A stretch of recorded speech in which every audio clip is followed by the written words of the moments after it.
제 성경으로는 신약 성경 355쪽 히브리서 3장 1절에서 6절까지의 말씀 찾으셨으면 우리 다같이 한 목소리로 함께 읽도록 하겠습니다. 그러므로 함께 하늘의 부르심을 입은 거룩한 형제들아, 우리의 믿는 도리의 사도시며 대제사장이신 예수를 깊이 생각하라. 저가 자기를 세우신 이에게 충성하시기를 모세가 하나님의 온 집에서 한 것과 같으니, 저는 모세보다 더욱 영광을 받을 만한 것이 마치 집 지은 자가 그 집보다 더욱 존귀함 같으니라.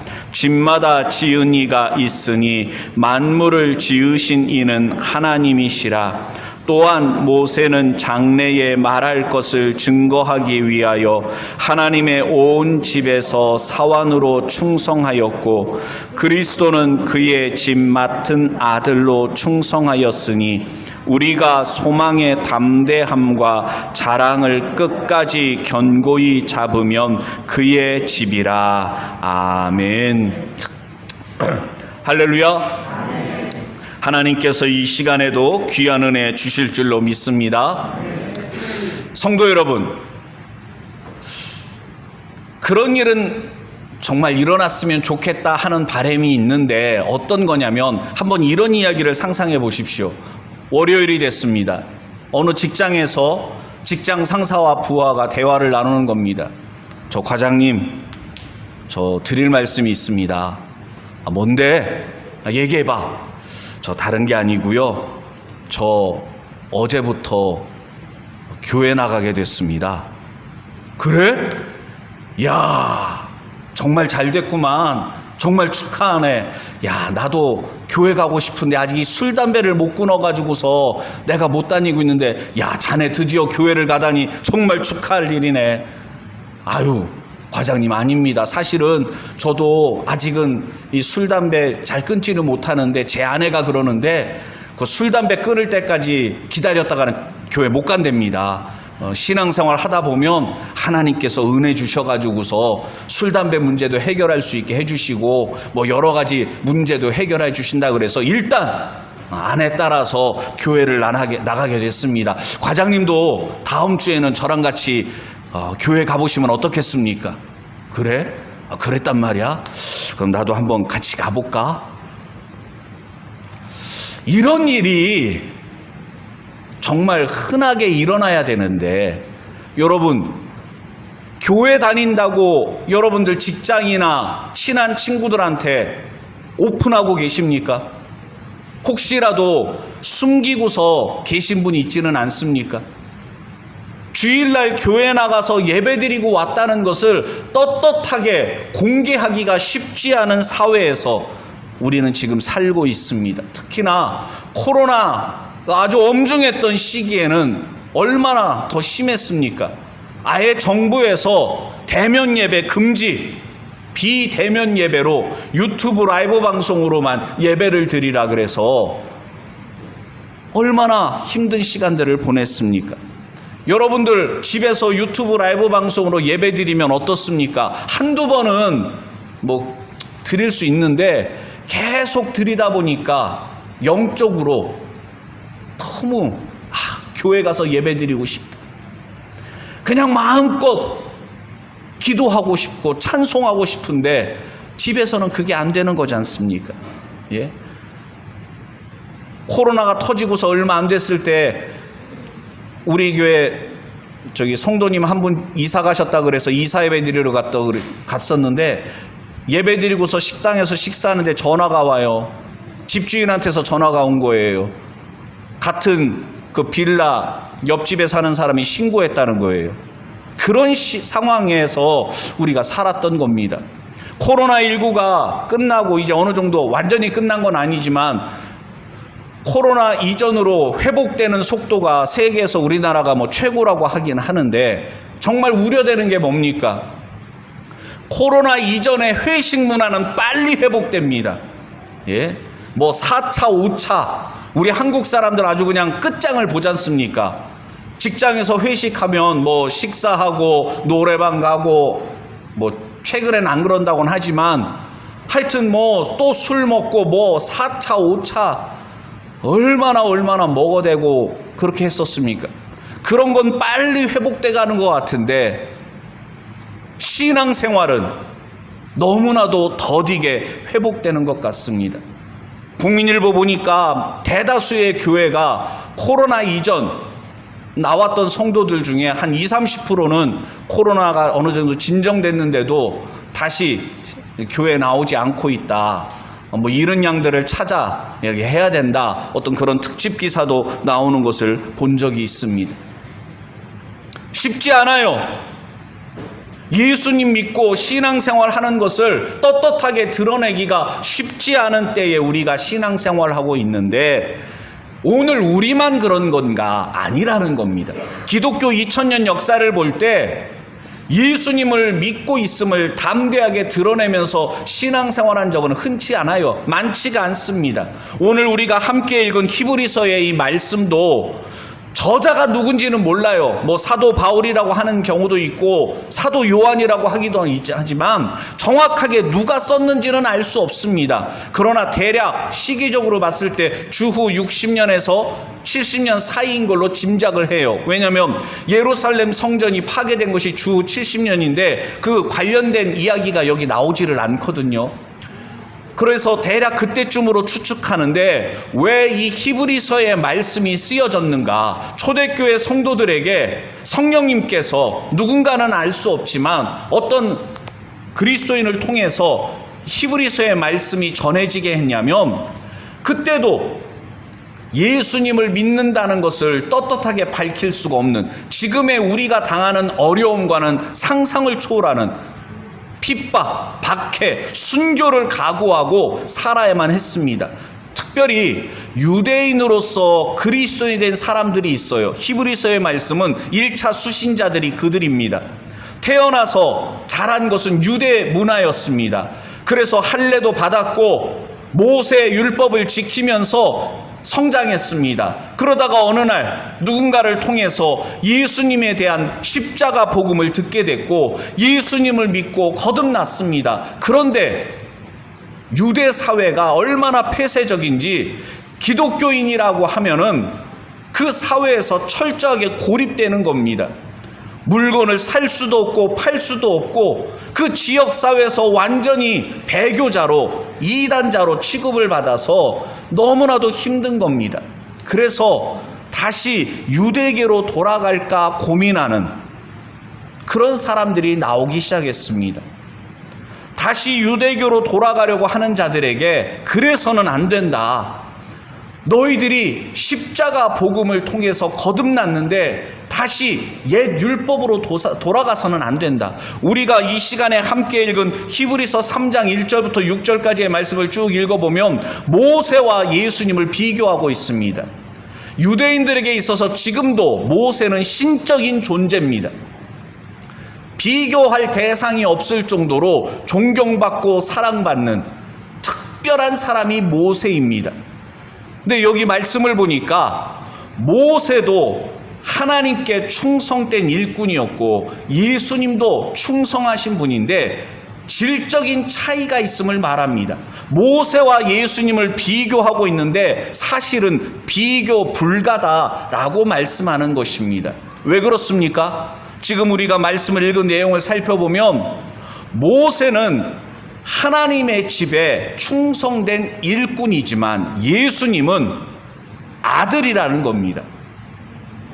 종이 아무리 열심히 일하고 해도 종은 종입니다. 그러나 아들은 상속자예요. 아버지의 집을 물려받을 상속자입니다. 그래서 하나님의 아들이신 예수님, 그분의 가르침과 모세의 가르침은 비교할 수 없는 겁니다. 말의 무게가 다르다는 거예요. 모세의 삶도 위대한 삶이었고 하나님 앞에서 헌신된 삶을 살았지만 그러나 예수님을 포기하고 모세를 쫓는다는 것은 말도 되지 않는다. 그것을 여기서 말씀하고 있는 것입니다. 그러면서 특별히 1절과 6절 말씀을 오늘 이 시간에 살펴보려고 하는데요. 1절 말씀을 먼저 다시 한번 우리 함께 읽어보겠습니다. 그러므로 함께 하늘의 부르심을 입은 거룩한 형제들아, 우리의 믿는 도리의 사도시며 대제사장이신 예수를 깊이 생각하라. 아멘. 먼저 여기 말씀을 보니까 지금 갈등하고 고민하고 신앙의 회의가 들고 영적인 침체에 빠져 있고, 예? 환난과 핍박 가운데서도 믿음을 지키긴 했지만 이 환난과 핍박은 끝이 보이지 않습니다. 주님 곧 오신다 그랬는데 예수님은 안 오셔요. 그리고 주변에 있는 유대인들의 핍박이나 박해는 집요합니다. 뭐 유대인들만 핍박합니까? 그 당시는 로마의 식민지 하에 있었습니다. 로마가 유럽을 지배하고 때 있는데, 로마는 신이 다스리는 나라라는 거예요. 로마 황제는 신의 아들이고, 그래서 로마 황제를 주로 고백하면서 로마 사람들은 살았는데, 아니다, 로마 황제는 신이 아니다, 그는 우리와 똑같은 인간이다, 저 십자가에서 죽으신 예수님께서 바로 하나님의 아들이시고 우리의 구세주가 된다, 그걸 내버려 두겠습니까? 로마 정부가 그냥 두겠습니까? 얼마나 핍박하고 많은 성도들을 죽였는지 모릅니다. 그러니까 갈등하고 고민하고 믿음이 흔들리고 불안해하고 그러는 겁니다. 그런데 그런 성도들에게 이 말씀이 주어지는데 여기 뭐라고 말합니까? 그러므로 함께 하늘의 부르심을 입은, 따라해 주시기 바랍니다. 거룩한 형제들아, 거룩한 형제들아. 아멘. 그러함에도 불구하고 거룩한 형제라고, 하나님 앞에 함께 부르심을 입은 자들이라고 여기서 말하고 있는 것입니다. 우리가 같은 교회에서 신앙생활 하면서도 얼마나 서로를 저울질하고 판단할 때가 많습니까? 야, 저렇게 신앙생활 하면 안 되는데, 아이 저렇게 봉사하면 안 되는데, 그러면서 라떼를 찾아요. 라떼를.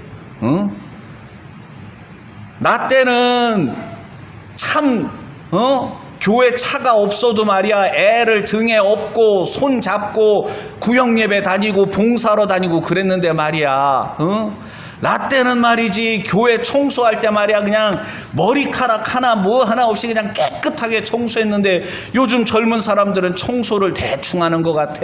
뭐 그러면서 예전에 나와 지금 뭐 초신자라 그럴까요? 뭐 나이를 따져서 나보다 어린 사람들일까요? 그렇게 판단하면서 이야기할 때가 많습니다. 성도 여러분, 우리도 올챙이 때가 있었습니다. 예? 방언하시는 분들 태어날 때부터 방언하셨습니까? 남들은 응애할 때 여러분들은 방언으로 뭐 울으셨습니까? 아니잖아요. 지금은 믿음이 연약해도 하나님께서 택한 사람입니다. 거룩한 형제 자매입니다. 한번 옆에 있는 분을 한번 봐보세요. 자, 저를 따라 해주시기 바랍니다. 이제 보니 거룩한 형제님이셨군요. 에이, 옆에 있는 분이 자매면 자매라고 바꿔서 해야죠. 이 뽕짝 아직도 멀었어요. 다시 한번, 이제 보니 하나님의 사랑받는 자매님이군요. 네? 여러분, 형제의 모습 속에 보이는 찬양만 그렇게 부르지 말고 내 옆에 있는 사람의 연약한 부분, 단점, 부족한 점, 실수한 거, 그거를 쳐다보지 말고 그 영혼 속에 있는 주님을 보시기를 바랍니다. 주님께서 만들어 가십니다. 토기장이 되시는 그분께서 아름답게 만들어 가십니다. 히브리서 기자는 핍박과 고난으로 인하여 방황하고 있는 성도들을 향하여 그러함에도 불구하고 너희는 거룩한 형제들이다. 그렇게 말하고 있는 것입니다. 그리고 이어서 하시는 말씀이 우리의 믿는 도리의 사도시며 대제사장이신 예수를 깊이 생각하라 말씀했습니다. 한번 다 같이 따라해 주시기 바랍니다. 예수를 깊이 생각하라. 아멘. 예수님을 깊이 생각하라, 이 말씀을 다르게 우리가 표현한다면 예수님께 관심 좀 가져라. 예수님께 좀 집중 좀 해라. 예수님을 주목해라. 여러분, 우리는 주바라기가 되어야 합니다. 주일날 교회에서만 예수님을 바라보는 것이 아니라 날마다의 일상생활 속에서 예수님을 묵상하고 예수님을 바라보며 예수님을 깊이 생각하며 살아가야 되는 줄로 믿습니다. 그러면 어떻습니까? 예수님께서 나를 구원하기 위하여 고난당하시고 희생하신 것을 생각해 볼 때 내가 지금 겪는 어려움은 아무것도 아니라는 것을 깨닫게 됩니다. 신앙생활 하다 보면 자존심 상할 때가 꼭 있습니다. 그냥 간쓸게 다 내놓지 않으면 쉽지 않은 생활입니다. 그냥 속에서 욱하고 치밀어 오는 것이 있어도 그것을 참지 않으면 전도 못합니다. 그거 참지 않으면 봉사 못합니다. 그런데 여러분, 예수님께서 우리를 사랑하셔서 당하신 모욕, 그분이 겪으셨던 수치 생각하면 얼굴이 화끈거립니다. 내가 그럴 만한 사람인가? 나를 그렇게까지 사랑하실 만한 그런 존재가 우리가 아니거든요. 예? 나는 하나님의 자녀가 당연히 돼야 될, 천국에 가면 상급이 당연히 많이 있어야 될 교만한 겁니다. 아직도 덜 깨어진 것입니다. 내가 얼마나 죄인인지, 내가 얼마나 이기적이고 자기중심적인지 아직 예수님을 제대로 만나지를 못한 거예요. 왜 그런 거 있잖아요. 우리 교회도 지금 전기불 다 꺼버리면 깜깜합니다. 낮인데도 불구하고. 그런데 이렇게 전기불을 켜니까 옆 사람 얼굴에 뭐가 묻었는지 다 보입니다. 빛 대신 예수님, 거룩하신 주님을 만나면 나의 추하고 부족한 것이 민낯이 완전히 드러납니다. 그래서 신앙생활 하면 할수록, 성숙한 그리스도인이 되면 될수록 그 사람의 기도의 대부분은 간구하는 기도가 아니라 오호라 나는 곤고한 자로다. 나는 부족한 사람입니다. 나는 못난 사람입니다. 예수님 나를 불쌍히 여겨주세요. 회개의 기도가 많은 분량을 차지하게 됩니다. 아직 예수님을 제대로 만나지 못한 사람은 내가 뭘 잘못했는데 왜 나만 갖고 그래요? 섭섭병에 걸리고 신앙생활 하면서 감사보다는 불평과 원망이 많은 그러한 삶을 살아가게 되는 것입니다. 그렇기 때문에 성도 여러분, 예수님을 깊이 생각하는 자가 꼭 되셔야 됩니다. 또 다르게 표현한다면 이것은 바로 성령 충만한 삶입니다. 예수님을 깊이 생각하는 사람이야말로 성령 충만한 은혜 가운데 성령님의 인도하심을 따라 살아가는 것입니다. 예수님을 깊이 생각하면 생각할수록 그분의 삶과 그분의 가르침, 그분께서 행하셨던 일들과 우리에게 주셨던 약속의 말씀들을 생각하면 한번 따라해 주세요. 예수님을 사랑할 수밖에 없다. 아멘. 예수님이 어떤 분이신지를 아직 제대로 모르니까 사랑한다고 하면서도 사랑이라고 말하기엔 너무나도 초라하고 부족한 겁니다. 예수님을 생각하면 내 가슴이 뜨거워지고 그냥 시간만 나면 찬송이 저절로 나오고 다른 사람들과 수다 떠는 것보다 골방에서 예수님과 깊은 교제의 시간, 기도의 시간을 갖는 것이 너무나도 기쁘고 소중한 시간이 되는 것은 사랑하는 만큼 그런 은혜를 맛볼 수가 있습니다. 성도 여러분, 우리는 얼마나 이기적이고 자기중심적인 인간인지 모릅니다. 죄인된 인간은 자기밖에 몰라요. 아담 보세요. 선악과 따먹고 나서 하나님께서 책망하시니까 난 잘못 없습니다. 하나님께서 만들어 갖고 온 저 여자 때문에 내가 먹었습니다. 책임을 떠넘기잖아요. 자기 살겠다고, 자기 혼자 살겠다고 내 뼈 중에 뼈요 살 중에 살이라고 말했던 하와 아내를 발로 차버리는 겁니다. 배신하는 거죠. 왜요? 자기 살겠다고.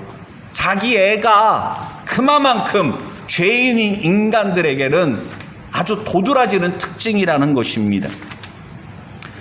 내가 나를 사랑해서 우리는 자기 자신을 망칩니다. 사랑하기 때문에 내가 원하는 것을 이루어주니까 살이 안 빠지는 거예요. 내가 원하는 것을 하다 보니까 중독에 빠지는 겁니다. 절제하지를 못해요. 자기의 사랑에 몰입하면 그것이 자기를 병들게 하고 자기를 파멸로 이끌고 자기를 외톨이로 만들어버립니다. 점점점 주변의 사람들이 떠나가 버려요. 자기를 사랑하는 자가 되지 마시고 예수님을 사랑하는 자가 꼭 되시기를 바랍니다. 그리고 제발 자기 감정에 집중하고 충실한 자가 되지 말고 예수님께 집중하고 예수님께 충성하는 자가 되시기를 바랍니다. 우리는 예수님을 믿는다고 하면서 예수님의 마음을 품고 살아가는, 빌립보서 2장에 보면 한번 따라해 주세요. 너희 안에 이 마음을 품으라. 곧 그리스도 예수의 마음이니. 아멘. 예수님의 마음을 품고 사시기를 바랍니다. 예수님의 마음을 품고 살아가면요, 주변에 있는 사람들이 눈치를 챌까요, 못 챌까요? 챌까요, 못 챌까요? 하긴 뭐 저도 할 말이 없습니다. 저도 밖에 나가면 사람들이 목사인 줄 못 알아보더라고요. 여러분들은 어떻게 보이시는지 모르겠는데 그리스도의 향기가 나타나야 됩니다. 예? 내 안에 예수님께서 계시고 예수님으로 충만하면 누가 와서 찔러요, 때려요, 나를 고통스럽게 해요. 여러분, 나무가 상처가 나면 향이 나지 않습니까? 향나무가. 사람들이 우리에게 상처 내면 그리스도의 향기가 뿜어져 나와야 됩니다.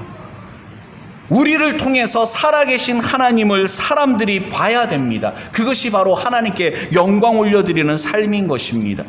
자기 감정에 충실하다 보니까 얼마나 사람이 악해지고 독해지고 이기적으로 변하는지 모릅니다. 자기 마음, 감정에 충실하지 말고 예수님의 마음을 품고 예수님처럼 마음이 온유한 자가 되세요. 겸손한 자가 되세요. 아내가 은혜 받으면 바가지를 긁지 않습니다. 아내가 은혜 받도록 기도하셔요. 바가지를 긁는 사람이 없습니까? 남편이 은혜 받고 예수님의 마음을 품고 온유한 남자가 되면 부드러운 남자가 되는 줄로 믿습니다. 예? 주여, 내 남편이 예수님의 마음을 품고 부드러운 남자가 되게 해주세요. 에휴, 목사님, 예수님 오시는 게 더 빠를 것 같은데요. 안 변해요. 그 인간 안 변합니다. 예, 사람은 쉽게 변하지 않습니다. 그런데 우리는 우리의 의지로는 불가능하지만 예수님은 가능하신 줄로 믿습니다. 주님이 우리 인생 가운데 찾아오셔서 우리를 새롭게 하시는 것입니다. 그리고 여러분, 나로 인해 내가 가진 스펙, 나는 맘만 먹으면 뭐든지 할 수 있어. 나로 인하여 소망을 갖지 마시고 내가 가진 것으로 인하여 소망을 갖는 꿈을 꾸는 것이 아니라 예수 그리스도로 말미암아 소망을 갖는 자가 되어야 됩니다. 꿈을 꾸되 내 꿈이 아니라 내 꿈은 개꿈이에요. 허황된 겁니다. 왜요? 죄인인 우리는 나 자신을 제대로 알질 못해요.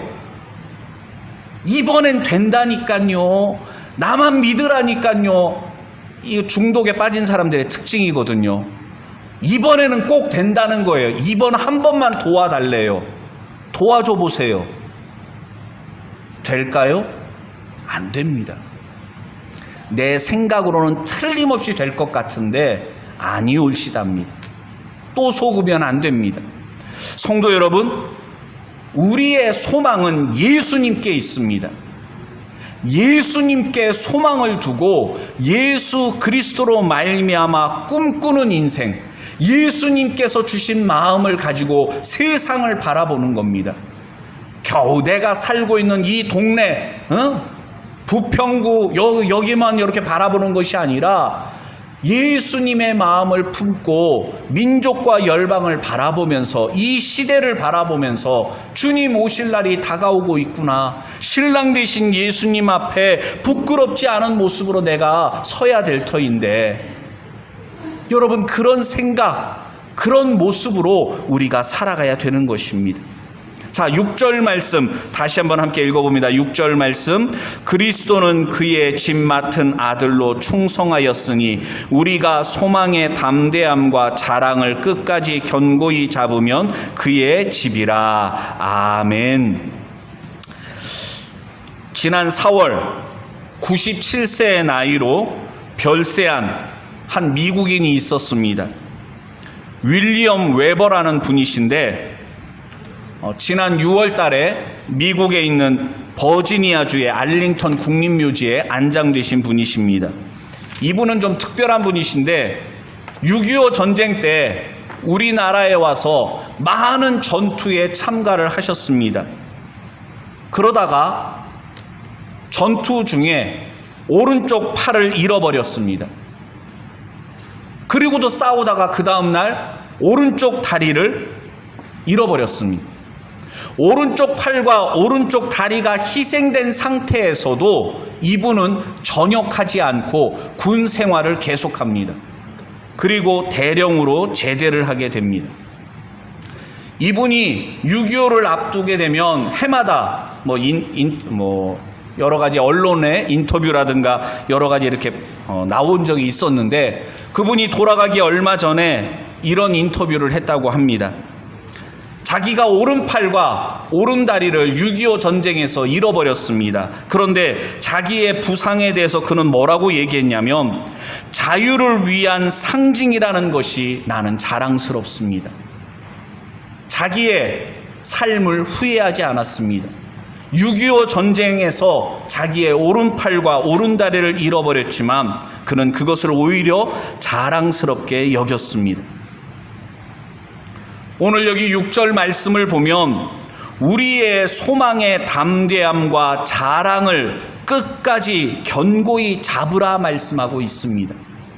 예수님을 자랑하는 자가 되셔야 됩니다. 예수님의 십자가는 유대인들에게 있어서 치욕적이고 부끄러운 것이고 하나님의 저주받아 죽은 증거라고 여겨지는 것이었어요.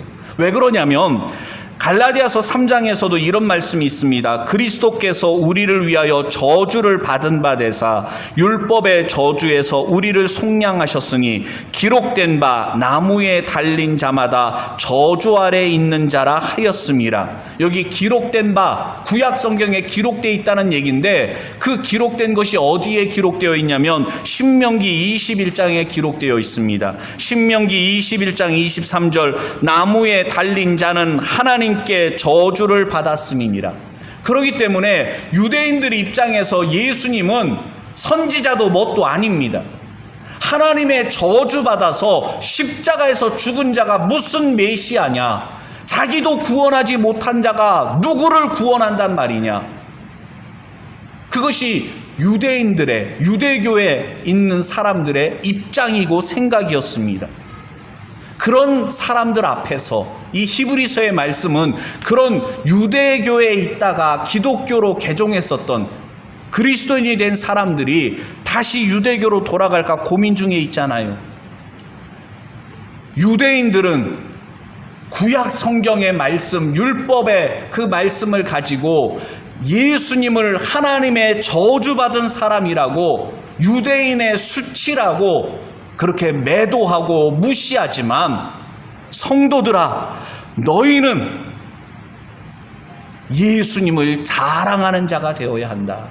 예수님을 부끄러워하지 말고 예수님의 십자가 사랑을 최고의 영광된 것으로 받아들이고 예수님의 그 십자가의 보혈의 공로에 너희들의 소망을 두어야 한다.